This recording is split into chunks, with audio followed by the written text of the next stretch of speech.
और खार्किव में रूस का विध्वंसक हमला, रूसी सेना का लैंडसेट ड्रोन से अटैक। हमले में यूक्रेनी सेना का टैंक भस्म हो गया।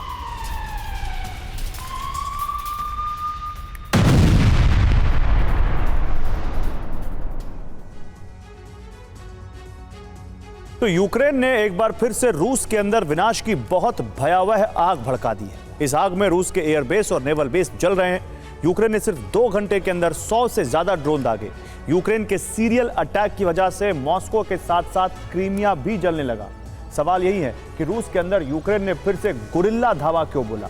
क्या यूक्रेन कुर्स्क में अपनी हार को टालने का अंतिम प्रयास कर रहा है? रूस की धरती को यूक्रेन ने एक बार फिर बुरी तरह दहला दिया है।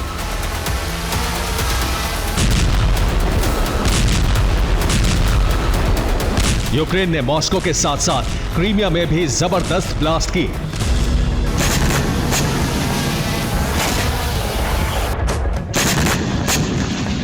रूस के शहरों में एक साथ 100 से ज्यादा ड्रोन दागे गए।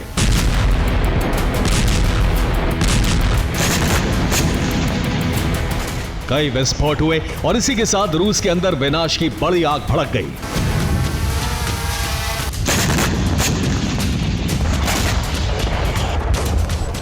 सुबह 3 बजे मॉस्को के पास मौजूद तवेर में ड्रोन की बरसात की गई। यूक्रेन के टारगेट पर रूस का मेगालोवो एयरफील्ड था। इसके 2 घंटे बाद यानी सुबह करीब 5 बजे क्रीमिया में विध्वंस हुआ। यूक्रेन ने यहां पहली बार लंबी दूरी तक मार करने वाले नए ड्रोन से हमले किए।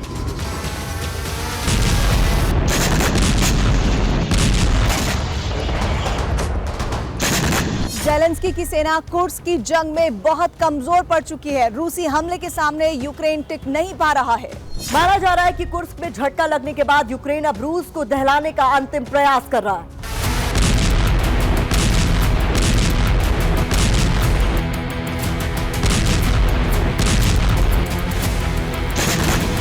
क्रीमिया में यूक्रेन ने 50 से ज्यादा ड्रोन फायर किए।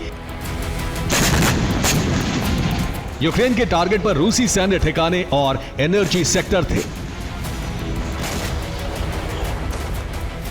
यूक्रेनी रक्षा मंत्रालय के मुताबिक क्रीमिया नेवल बेस के साथ 8 इलाकों में धमाके हुए। यूक्रेन के हमले में रूस को कितना नुकसान पहुंचा है, इसकी जानकारी सामने नहीं आई है। यूक्रेन ने क्रीमिया ब्रिज पर भी विस्फोट करने की कोशिश की, लेकिन यह हमला सफल नहीं हो सका।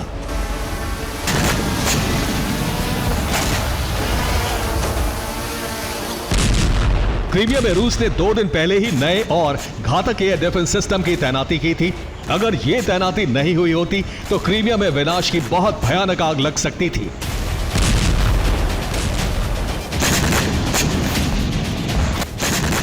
क्रीमिया से बड़ा और घातक हमला तवेर में हुआ। तवेर एयरफील्ड पर यूक्रेन ने सीरियल अटैक किए। यूक्रेन की ड्रोन सेना ने एयरफील्ड पर 60 से ज्यादा ड्रोन हमले किए।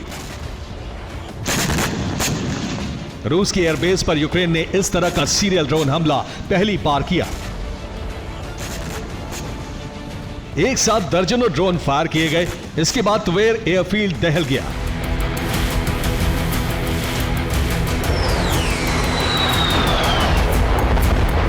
एयरफील्ड पर तैनात रूसी एयर डिफेंस सिस्टम ने यूक्रेन के तमाम ड्रोन को हवा में ही तबाह कर दिया, लेकिन 1 दर्जन ड्रोन एयरफील्ड को हिट करने में कामयाब रहे। और यूक्रेन ने रूस के जिस एयरबेस पर हमला किया वो तवेर में। मॉस्को से इसकी दूरी सिर्फ 180 किलोमीटर है। तवेर में मौजूद इस एयरफील्ड का नाम है मेगालोवो एयरफील्ड। यूक्रेन ने जिस वक्त हमला किया उस वक्त एयरफील्ड पर रूस के 6 Tu-95 बॉम्बर, 14 सुखोई 34 और 9 सुखोई 25 लड़ाकू विमान मौजूद थे। रिपोर्ट के मुताबिक यूक्रेनी फोर्स ने एयरफील्ड पर 60 से ज्यादा ड्रोन दागे। रूसी एयर डिफेंस ने 4 दर्जन ड्रोन को हवा में ही तबाह कर दिया, लेकिन कई ड्रोन एयर डिफेंस को चकमा देने में कामयाब रहे और इसकी वजह से एयरबेस पर 12 धमाके हुए। रिपोर्ट के मुताबिक धमाके की वजह से एयरबेस की इमारत को नुकसान पहुंचा है। इतना ही नहीं, एयरबेस के रनवे को भी नुकसान पहुंचा है। यूक्रेन के मुताबिक हमले में रूस के 3 एयर डिफेंस सिस्टम भी तबाह हो गए। यूक्रेन का दावा है कि रूस के कई लड़ाकू विमानों में भी आग लग गई। हालांकि रूस की तरफ से अब तक नुकसान की पुष्टि नहीं की गई है।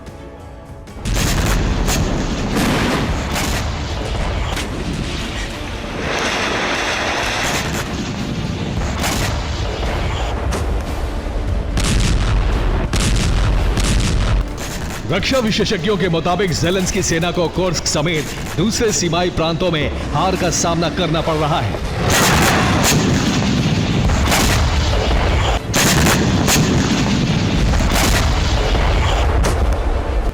इस हार को टालने के लिए अब यूक्रेनी फोर्स ने रूसी धरती पर हमले तेज कर दिए हैं।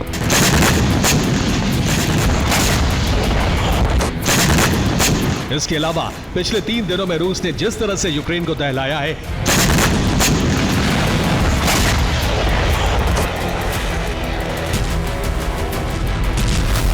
उसके बाद ज़ेलेंस्की सेना भी प्रतिशोध के मोड में आ चुकी है। तवेर और क्रीमिया में यूक्रेन का हमला इसी का परिणाम है। यूक्रेनी फोर्स रूस के अंदर और युद्ध के मैदान में भी भीषण हमला कर वापसी करने की कोशिश कर रही है।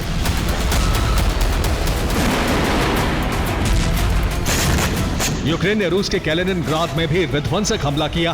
विस्फोट के बाद कैलिनिनग्राद के रिहायशी इलाके में आग लग गई। नीपर नदी में यूक्रेन ने रूस की आधा दर्जन बोट को डुबा दिया। डोनेट्स्क में यूक्रेनी फोर्स ने रूस के 2 ठिकानों का अस्तित्व मिटा दिया। डोनेट्स्क के क्रास्नोहोरिव्का में यूक्रेन ने रूसी सेना के कॉलम को तबाह कर दिया। यूक्रेन गोरिल्ला हमले भले ही कर रहा है, लेकिन सच यह है कि हर बीते दिन के साथ हार उसके करीब आती जा रही है। हार तभी टल सकती है जब यूक्रेन को जरूरी हथियार मिले। यही वजह है कि वो कई देशों से हथियारों की मांग कर रहे हैं। इसी सिलसिले में ज़ेलेंस्की ने नीदरलैंड्स के प्रधानमंत्री से मुलाकात की।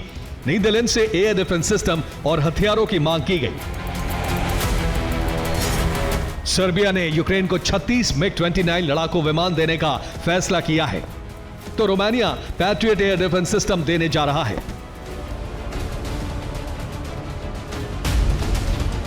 नेटो के कई देश यूक्रेन को मदद तो दे रहे हैं, लेकिन यह मदद काफी नहीं है।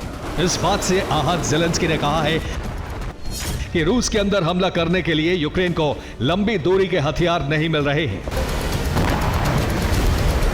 जाहिर है, अगर यूक्रेन को जल्द ही लंबी दूरी तक मार करने वाली मिसाइलें नहीं मिली, तो ज़ेलेंस्की और उनकी सेना को हार से कोई नहीं बचा सकेगा। Bureau report, TV9, Bharatvarsh.